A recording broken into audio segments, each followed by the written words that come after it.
very warm welcome here in Vélez Málaga in the CAC of the municipality.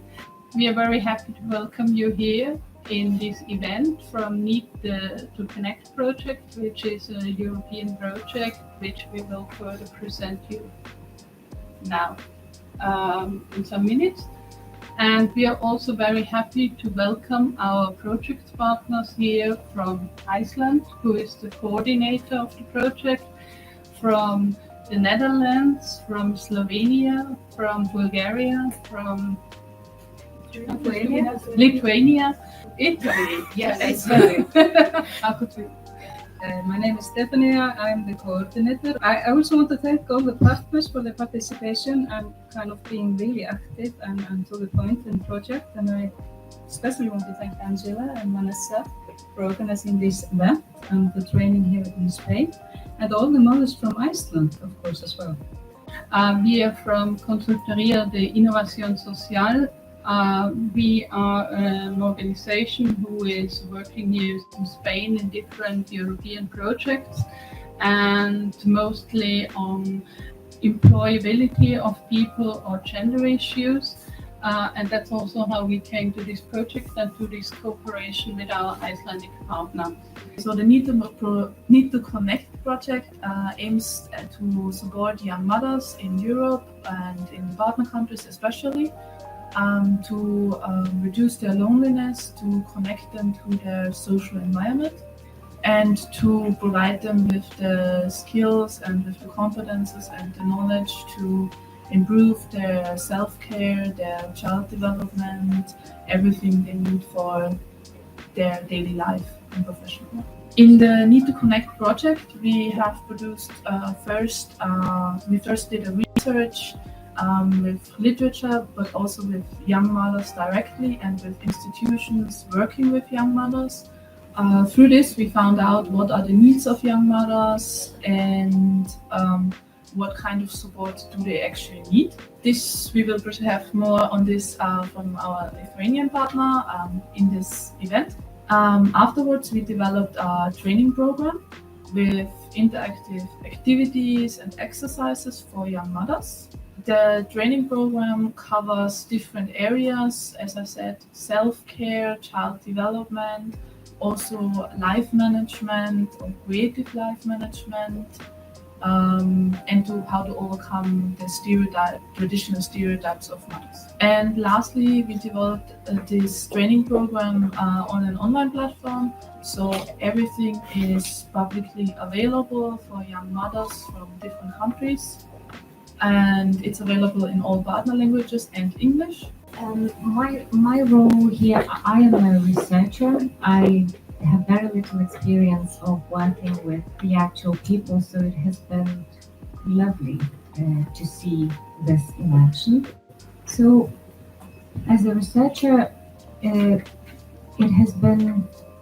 is becoming more obvious that coming into motherhood, there is a term now we use as a scientific term called matrescence, is a very important period of life.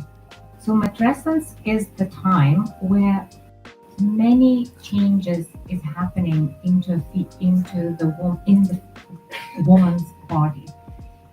It is only comparable to the teenage years. And when we looked at the needs of young mothers, we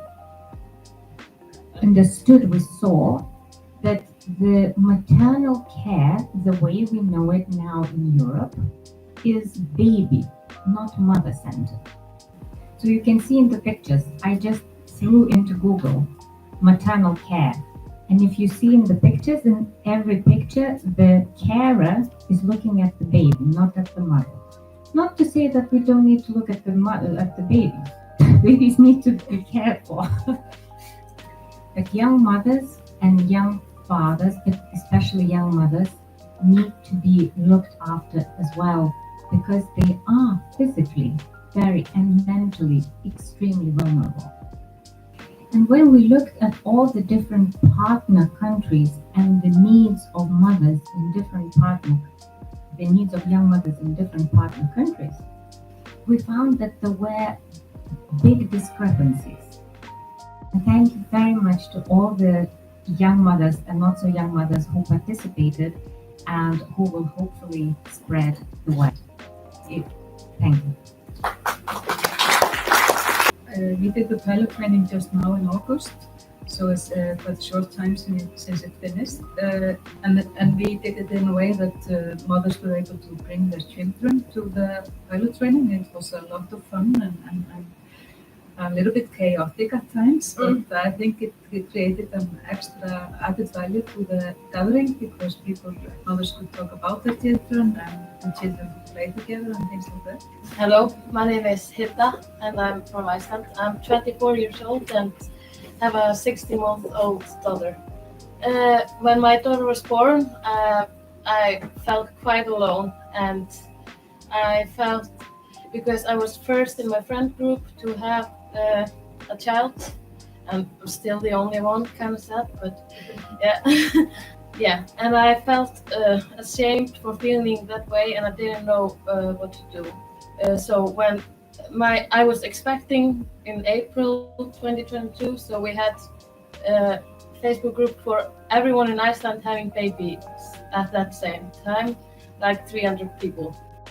And someone posted on there, like, is there anyone in the same shoes as me, like under 25, feeling lonely? And we gathered maybe 6 or 7 people in the same area and started meeting like every week.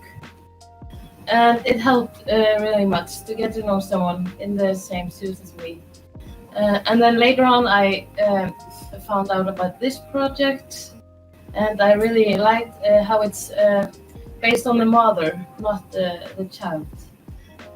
And maybe just a little bit, in Iceland, the church is about the only place where where mothers meet. They have like maybe Tuesday mornings from 10 to 12 meeting for mothers.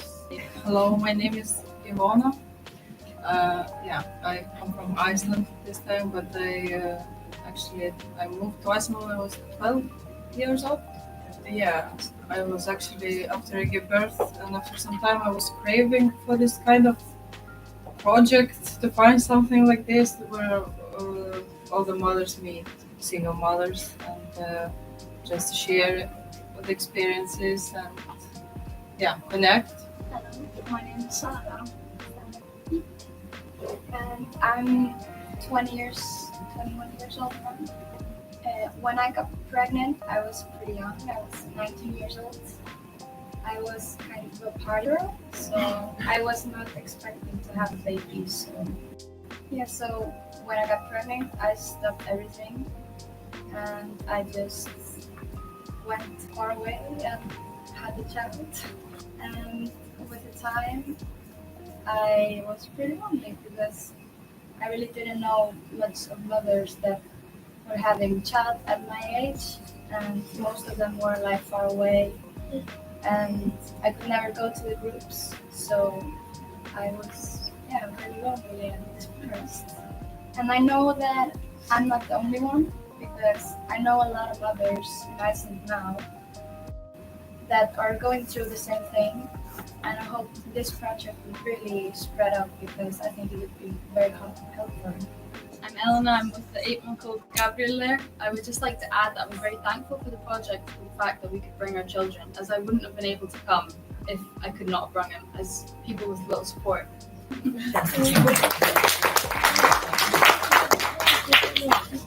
And this one of the things we presented was MenPlay, which is open preschool for parents where they can bring their children and they have like an open playground for the children and the parents to meet. So this is something we presented. And we are in a collaboration with them, and they really want to continue with the Need to Connect project as well as like a continuation. My name is Peng Shuang. With my family name, so you can call me Lori. First of all, I came here as a mom, and I have 2 boys. But you're going to use the training in your school? The 2 days after the training, I know I got some information about the young mom, like the single mom. But in China, there are so many issues. So I opened a baby shower with Amy, my friend, like in 2020. So we offered like baby stuff for the moms, and sometimes they talk to me about their problems, and most of them they need to work, so they work and take care of their baby. I'm very happy to be here. Hi everyone. In this short presentation, I will present you some of the Bulgaria best practices, and I will present you our whole group from Bulgaria. My name is Bujena, as I said. I'm a young mom, and our group from Bulgaria is here on the third row. Our local project, local partner is the Happiness Academy. Happiness Academy mission is to learn us how to have the happiness as a skill in our life.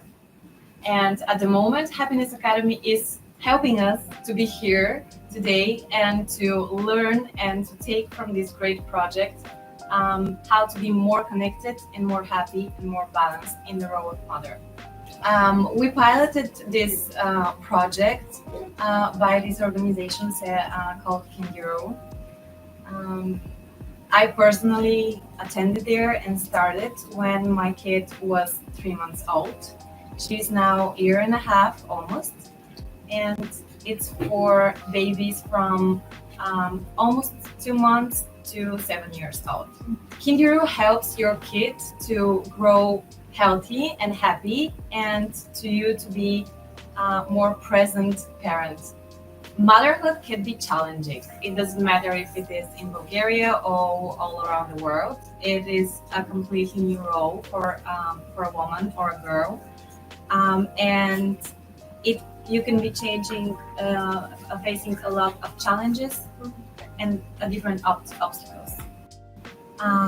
You can also feel very lonely or pressured or stressed.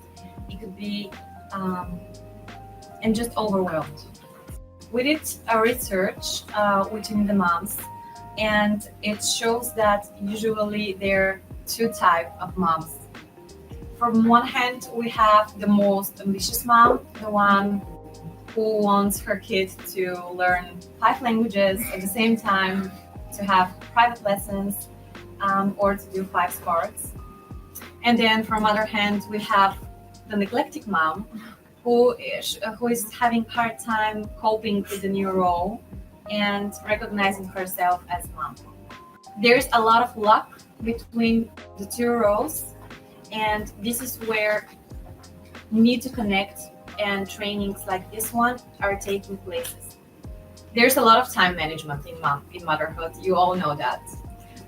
There's a lot of prioritizing, organizing, planning. You always think like at least 5 steps ahead. So this simply means that a mom should feel even more qualified going back to work. You should feel even more self-esteemed, because you haven't been out of the real game. You were in this very taking and consuming role, and you're gaining even more. That is making you even more qualified. Gracias.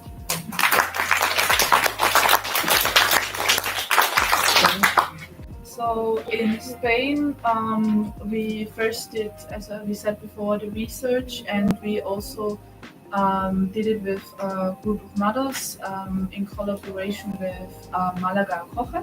They shared their feedback that they really appreciated that they could take their kids there. We heard this before from other mothers. And they appreciated that the training could be done in their time and adjusted to what they needed, and wasn't a course which they had to show up like school. While talking to them, and even before, we realized that some of the main challenges for the mothers were the balance between work and family, and especially that the framework on a government or institutional level and from the workplaces didn't allow them to combine those two. One of the solutions or of the supports they said they needed was that the general traditional image of mothers had to disappear, that they always stayed at home, that they were the main responsible person for the child, but that it was a balance between the fathers and the mothers. Hola, muy buenas tardes. Me llamo Fanny. Hi, I'm Fanny, and I have 3 children, and Explicar un poco to explain, she's going to explain a bit how to connect. When she gave birth, for the first time, she felt a duality of connections in which part of her felt really connected to her baby, but the other part of herself didn't feel like herself. So for that second part where she felt disconnected, she felt the need to be with people because she was used to be surrounded by people before giving birth.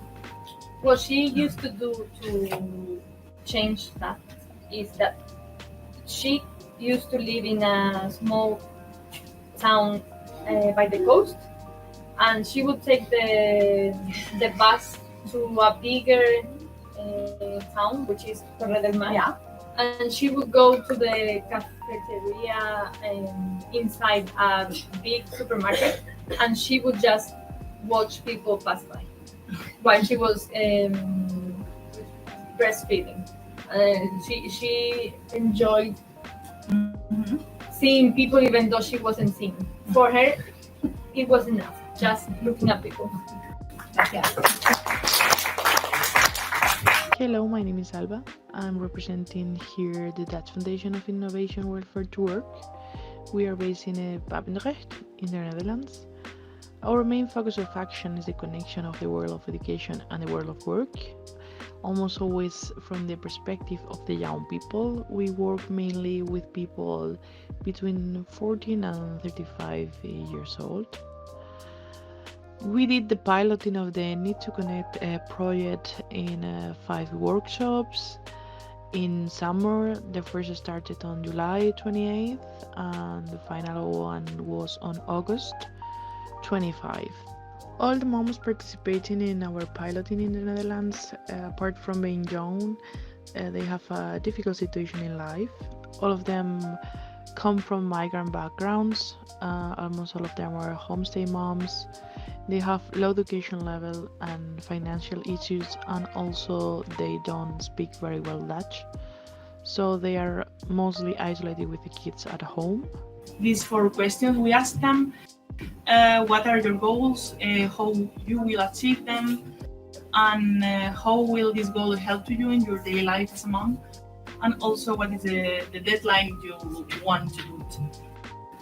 The feedbacks and opinions we have from them after the piloting that we have in here. This is my colleague Peter.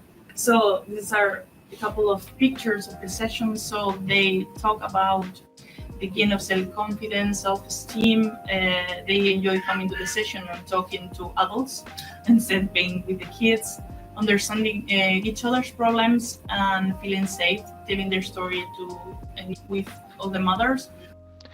They were very happy after the piloting and they think they was very successful.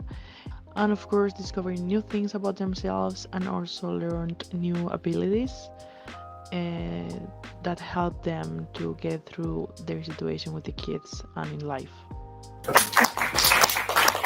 Hi everyone. So as mentioned, I come from Slovenia, from Education Center Heroes, which is one of the partners on this project, and my name is Tjasa. So the interesting thing here was that we actually had a very difficult time finding mothers to actually participate in the training. So what we then did is start networking, and we actually connected with different organizations across Slovenia in order to actually get some mothers to participate and to go for this training. So I would like to present two of them, which we actually did connect with, and they are also mentioned as two of our best practices. So the first associate is the association Mothers for Mothers. And this is just a non-profit organization which was born out of the need for mothers to connect. It was actually started by a woman some years ago because she actually faced all of these challenges that we've mentioned today. She had postpartum depression as well, and during those years, she said that she had no one to turn to, and she really needed other women to speak to them. But she just felt so alone and decided to start this organization by herself in order for other women not to feel as lonely as she was.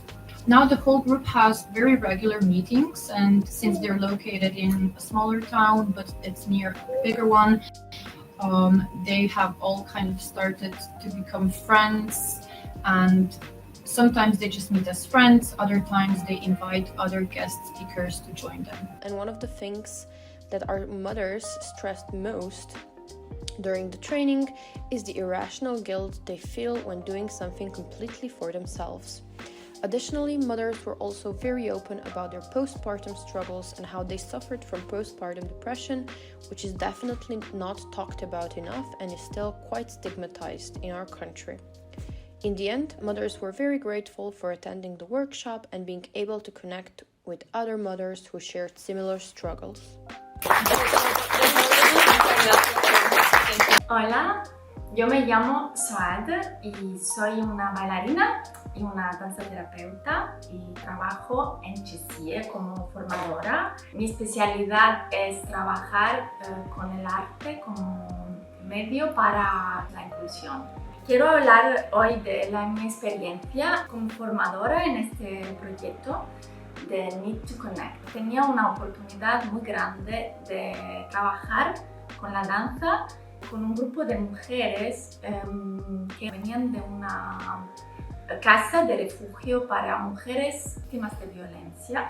Entonces era un grupo todo de mujeres y todas con experiencias bastante fuertes en su vida, y lo que hemos hecho fue danzar juntas, y especialmente yo he focalizado mi atención sobre la relación, cómo podemos danzar una relación sana y positiva con nosotras, por primero, y con el mundo, los alrededores de nosotros. Lo más importante que he aprendido desde esta experiencia, creo que es una confirmación de una idea que tengo sobre mis artes, sobre la danza, y la danza con personas que tienen sufrimiento.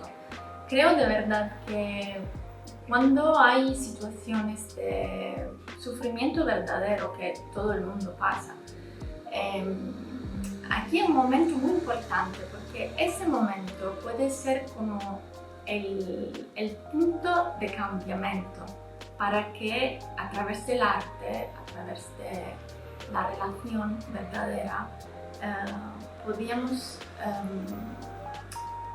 tener más percepción de nosotras, de nosotros, y crear nuestra vida con más creatividad y crear lo que queremos ser. Y a veces esto llega de un sufrimiento verdadero, y esa es la cosa más importante que cojo conmigo de esta experiencia. Y otra cosa que me encantó mucho fue la relación que podíamos instaurar, como crear entre nosotras en unos encuentros, no fueron muchos encuentros, pero fue una relación muy simpática, muy de amistad, aunque si no conocían nosotras antes de los workshops, pero de repente podíamos hacer un trabajo juntas como si fuéramos amigas. Me encantó mucho. Siempre pasa muy fácilmente cuando hay un grupo de mujeres. Eso es muy fácil. Agradezco mucho a Jessie y a este proyecto por darme esta oportunidad de practicar mi pasión, que es la danza, y practicarla junta en contextos que no son siempre formales, como la escuela, por ejemplo. Y gracias. Ciao, a presto. So thanks Vanessa, thanks Anna for translating. Thanks to all of you for coming and assisting, spending your time here with us, hearing our results. Thanks to our project partner who worked with us during the last 2 years. Thanks to Stefania and Einort in Iceland for coordinating the project. Thanks to all the mothers who participated in this project. I hope it helped you a lot and you will further promote the project in the future.